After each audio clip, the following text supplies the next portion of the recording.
നമ്മുടെ സംസ്ഥാനം ഇന്ന് അതീവ ഗൗരവതരമായ ഒരു തിരഞ്ഞെടുപ്പിലേക്ക് പോവുകയാണ്. 2,70,00,000 വരുന്ന ജനങ്ങൾ ഇന്ന് പോയി പോളിംഗ് ബൂത്തുകളിൽ പോയി നിങ്ങൾ ചെയ്യുന്ന സമ്മതിദാന അവകാശം കൃത്യമായി വളരെ ആലോചിച്ച് സുന്ദരമായി മനോഹരമായി ചെയ്തില്ലെങ്കിൽ കേരളത്തിൻ്റെ ഭാവി പാകതയെയാണ് അത് നിർണ്ണയിക്കുന്നത്. നമ്മുടെ ജാതി, നമ്മുടെ മതം, നമ്മുടെ വർഗം, നമ്മുടെ വർണ്ണം, നമ്മുടെ അധികാരം, നമുക്ക് അധികാരം കിട്ടുന്നോ, നമുക്ക് എന്തെങ്കിലും കിട്ടുമോ, എനിക്ക് എന്തെങ്കിലും പെൻഷൻ കിട്ടിയോ, എനിക്ക് എന്തെങ്കിലും കാര്യങ്ങൾ തന്നിട്ടുണ്ടോ, എനിക്ക് ജോലി തന്നവരാണോ എന്ന് ചോദിച്ച് ഏതെങ്കിലുമൊക്കെ വളരെ വ്യക്തി അധിഷ്ഠിതവും ജാതി അധിഷ്ഠിതവും മതാധിഷ്ഠിതവുമായിട്ടുള്ള കാര്യങ്ങൾ നോക്കിയാണ് നിങ്ങൾ വോട്ട് ചെയ്യുന്നതെങ്കിൽ നിങ്ങൾ ജനാധിപത്യത്തിന് അപമാനമാണ്. പല ആളുകളും, പല സാംസ്കാരിക നായന്മാരും, സാമൂഹ്യ പ്രവർത്തകരും, അതുപോലെ തന്നെ സോക്കാൾഡ് സാംസ്കാരിക നായരും ഒക്കെ ഫേസ്ബുക്കിലും അതുപോലെ തന്നെ ട്വിറ്ററിലും ഇൻസ്റ്റഗ്രാമിലും ഒക്കെ വന്ന് ആദ്യം മുഴുവൻ ജനാധിപത്യവും മതേതരത്വവും ഒക്കെ തള്ളി മറിച്ചിട്ട് അവസാനം പറയും എൻ്റെ വോട്ട് ഇന്ന ആളിനാണ്. എന്താണ് ഇത് കാണിക്കുന്നത്? വോട്ടുകളെ സ്വാധീനിക്കുവാനുള്ള ഫാസിസത്തിൻ്റെ പുതിയ രൂപങ്ങൾ നമ്മൾ കാണുകയാണ്. അതിനിടയിലാണ് പണം കൊടുത്ത കഥകൾ പറയുന്നു, കിറ്റ് കൊടുക്കുന്നതിൻ്റെ ശ്രമങ്ങൾ പറയുന്നു. അങ്ങനെ ഒത്തിരി വല്ലാത്ത രൂപത്തിലേക്കാണ് പോകുന്നത്. അതുകൊണ്ട് വളരെ കൃത്യമായി ജനങ്ങളോട് പറയുവാനുള്ളത്, നമ്മൾ ജനാധിപത്യത്തിൻ്റെ പക്ഷത്ത് നിൽക്കുക. ആർക്ക് വോട്ട് ചെയ്യണമെന്നുള്ളത് നിങ്ങൾക്കെന്ന് തീരുമാനിക്കാം. നിങ്ങൾക്ക് ഏത് സ്ഥാനാർത്ഥിക്കും വോട്ട് ചെയ്യാനുള്ള അവകാശമുണ്ട്. നിങ്ങൾ പക്ഷേ ഈ ഇലക്ട്രോണിക് വോട്ടിംഗ് മെഷീൻ നിങ്ങളുടെ വിരലൊന്ന് അമർത്തുമ്പോൾ നിങ്ങൾ ചെയ്യുന്നത് നിങ്ങളുടെ ഭാഗധേയമാണ് എന്ന് തിരിച്ചറിയുക. ഈ ജനാധിപത്യത്തെക്കുറിച്ച് നമ്മൾ വല്ലാതെ വാചാലമാകുമ്പോൾ, ലോകത്തിലെ ഏറ്റവും വലിയ ജനാധിപത്യ രാജ്യമാണെന്ന് നമ്മൾ അഹങ്കരിക്കുമ്പോഴും 5 വർഷത്തിലൊരിക്കൽ വോട്ട് ചെയ്യാൻ കിട്ടുന്ന അവസരം മാത്രമേ നമുക്കുള്ളൂ. അല്ലാതെ പല രാജ്യങ്ങളിൽ ഉള്ളതുപോലെ തിരിച്ചു വിളിക്കാനോ പിന്നെ നടക്കുന്ന വികസന പ്രക്രിയയിലോ അധികാര പ്രക്രിയയിലോ ഇടപെടാനുള്ള ഒരു സാഹചര്യവും ഇല്ലാത്തൊരു ജനതയായി നിൽക്കുമ്പോൾ 5 വർഷത്തിലൊരിക്കൽ മാത്രം ഒരു ദിവസം കിട്ടുന്ന, ഒരു മണിക്കൂറിൽ കിട്ടുന്ന, ഒരു നിമിഷം കിട്ടുന്ന ആ ഒരു ക്ലിക്ക് ഉണ്ടല്ലോ, അതാണ് ഒരു ജനതയുടെ പാകതയെ നിർണ്ണയിക്കുന്നത്.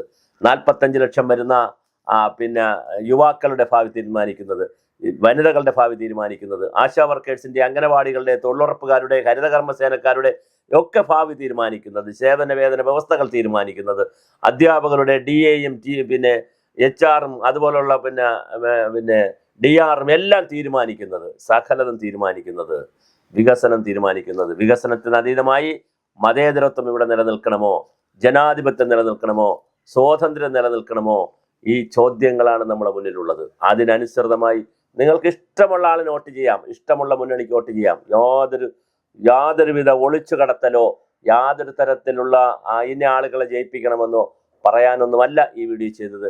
ജനാധിപത്യം ശക്തിപ്പെടണം. ഈ രാജ്യത്തിൻ്റെ ഒരു ഭരണവ്യവസ്ഥയുടെ, സാമൂഹ്യ വ്യവസ്ഥയുടെ ഉച്ഛ്വാസവായുവും ജീവവായുവുമാണ് ജനാധിപത്യം. അതുകൊണ്ട് തന്നെ നിങ്ങൾ ഓരോരുത്തരും നിർഭയം വോട്ട് ചെയ്യണം. വോട്ട് ചെയ്യേണ്ടത് നിങ്ങൾക്ക് ഇഷ്ടമുള്ള സ്ഥാനാർത്ഥിക്ക് വോട്ട് ചെയ്യാം. പക്ഷേ വോട്ട് ചെയ്യുന്നതിന് മുമ്പ് എങ്ങനെയായിരുന്നു കഴിഞ്ഞ കാലങ്ങളിൽ? 70 വർഷമായി കേരളം, 10 വർഷമായി കേരളം, 10 വർഷത്തിന് മുമ്പുള്ള കേരളം, ഇത് മുഴുവൻ എല്ലാം നിങ്ങൾ അനലൈസ് ചെയ്യണം. നിങ്ങളല്ലാതെ ഏതെങ്കിലും ഒരു മുന്നണിക്ക് വേണ്ടി ഓടിച്ചാടിക്കയറി വോട്ട് ചെയ്യുകയല്ല. എല്ലാം അനലൈസ് ചെയ്തതിനു ശേഷം അടുത്ത 5 വർഷം ആരാണ് നമ്മുടെ മുഖ്യമന്ത്രിയായി വരേണ്ടത് അത് നമുക്കറിയാൻ പറ്റുള്ളൂ. ഏത് മുന്നണി ജയിപ്പിച്ചാൽ ആരാണ് വരുന്നത് നമുക്കറിയാൻ പറ്റും. ആരാണ് നമ്മുടെ മന്ത്രിമാരായി വരേണ്ടത്, ആരാണ് നമ്മുടെ MLA ആയി വരേണ്ടത്, ഇതെല്ലാം വളരെ കൃത്യം തീരുമാനിച്ചുകൊണ്ടുള്ള ഒരു അപവാദ പ്രചരണങ്ങളിൽ ചെന്നപ്പെടാതെ, ഒരു മോഹന വാഗ്ദാനങ്ങളിൽ ചെന്നപ്പെടാതെ, അത് തരാം, ഇത് തരാം, കല്ല് തരാം, ഉപ്പ് തരാം, വണ്ടി തരാം, സൗജന്യം തരാം, അങ്ങനെ ഓരോ കാര്യങ്ങൾ ഓരോരുത്തർ പറയുന്നുണ്ട്. അതിലൊന്നും ചെന്നപ്പെടാതെ, ആരുടെയും പ്രേരണയില്ലാതെ, ഭർത്താവ് പറഞ്ഞതുകൊണ്ട് ഭാര്യ ഇന്നയാൾ നോട്ട് ചെയ്തു, ഭാര്യ പറഞ്ഞതുകൊണ്ട് ഭർത്താവ് ഇന്നയാൾ നോട്ട് ചെയ്തു, മക്കൾ പറഞ്ഞതുകൊണ്ട് അച്ഛനും അമ്മയും ഇങ്ങനെ വോട്ട് ചെയ്തു, അച്ഛനും അമ്മയും പറഞ്ഞതുകൊണ്ട് മക്കൾ അതൊന്നും വേണ്ട. നമുക്ക് വേണ്ടത് സ്വതന്ത്രമായി ചിന്തിക്കുക. വളരെ സ്വതന്ത്രമായി പോളിംഗ് ബൂത്തിൽ നിർഭയത്തോടു കൂടി വോട്ട് ചെയ്യാൻ പോകുന്നവർ എന്തായാലും ഒരു 73-75% ആളുകളെ പോകാൻ സാധ്യതയുള്ളൂ. ബാക്കി ആളുകൾ പോകാറില്ല. ഈ ചൂടുകാലവും തിരക്കും ഒക്കെ ഉള്ളതുകൊണ്ട് പല കാരണങ്ങളാൽ പോകാറില്ല. പോകുന്നവർ വളരെ കൃത്യമായി നിങ്ങൾ നോട്ടയിൽ വോട്ട് ചെയ്യരുത്. നിങ്ങൾ കൃത്യമായി നിങ്ങൾ സ്ഥാനാർത്ഥികളെ തിരഞ്ഞെടുക്കണം.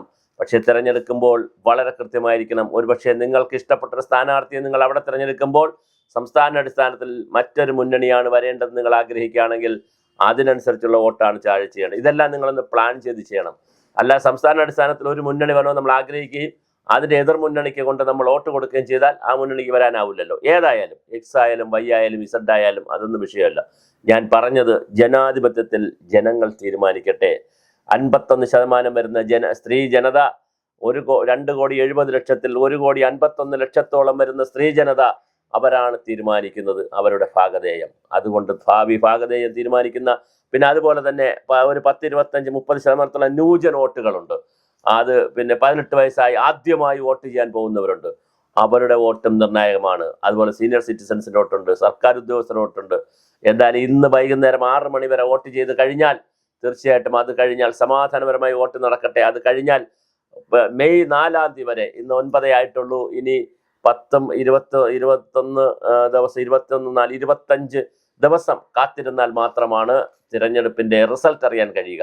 അങ്ങനെ 25 ദിവസം കാത്തിരുന്ന് റിസൾട്ട് വരുമ്പോൾ രാവിലെ മൊബൈലുകളിലും TV-കളിലും അതുപോലെ പിന്നെ മാധ്യമങ്ങളിലുമൊക്കെ വോട്ടെണ്ണൽ ഓരോ മണ്ഡലത്തിലും വരുമ്പോൾ നിങ്ങളുടെ വോട്ട് പാഴായി പോയിട്ടില്ല എന്ന് നിങ്ങൾക്ക് ഉറപ്പുവരുത്താൻ കഴിയട്ടെ. അതുകൊണ്ട് നിർഭയത്തോടുകൂടി ജനാധിപത്യത്തിൽ നിങ്ങൾ എല്ലാവരും വോട്ട് ചെയ്യുക.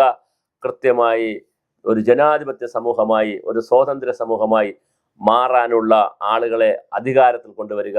മറ്റെല്ലാ മോഹന സുന്ദര വാഗ്ദാനങ്ങളും അവിടെ നിൽക്കട്ടെ. അത് ഒരു ഗവൺമെന്റിന്റെ ഉത്തരവാദിത്വമാണ്. അത് സ്വതന്ത്ര ഇന്ത്യയിൽ, സ്വതന്ത്ര കേരളത്തിൽ കാലാകാലങ്ങളിലായി ഇങ്ങനെ വികസന പ്രവർത്തനങ്ങൾ നടത്തി തന്നെയാണ് നമ്മൾ ഇവിടെ എത്തിയത്.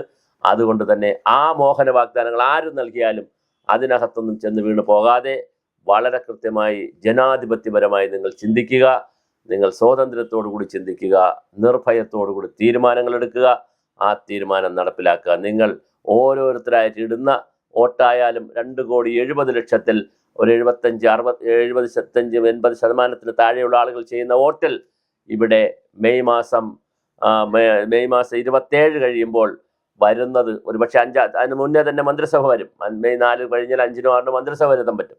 മെയ് 5-നും 6-നും വരുന്ന മന്ത്രിസഭയിൽ, അല്ലെങ്കിൽ പിന്നെ എന്താണ് സത്യപ്രതിജ്ഞ ചെയ്യുന്ന MLA-മാരിൽ നിങ്ങളുടെ രാജ്യത്തെ, നിങ്ങളുടെ സംസ്ഥാനത്തെ, നിങ്ങളുടെ സമൂഹത്തെ, നിങ്ങളുടെ മണ്ഡലത്തെ, നിങ്ങളുടെ ഓരോ കുടുംബത്തെ, നിങ്ങളുടെ വ്യക്തികളുടെയൊക്കെ സ്വാതന്ത്ര്യത്തെയും ജനാധിപത്യത്തെയും സംരക്ഷിക്കുന്ന മതേതരത്വമൊക്കെ നിലനിർത്തുമെന്ന് തോന്നുന്ന ആളുകൾക്ക് കൃത്യമായി വോട്ട് ചെയ്യുക. അങ്ങനെ ഒരു ജനാധിപത്യ സമൂഹമായി നമുക്ക് മാറാം. നിർഭയത്തോടു കൂടി നിങ്ങളെല്ലാവരും വോട്ട് രേഖപ്പെടുത്തണം.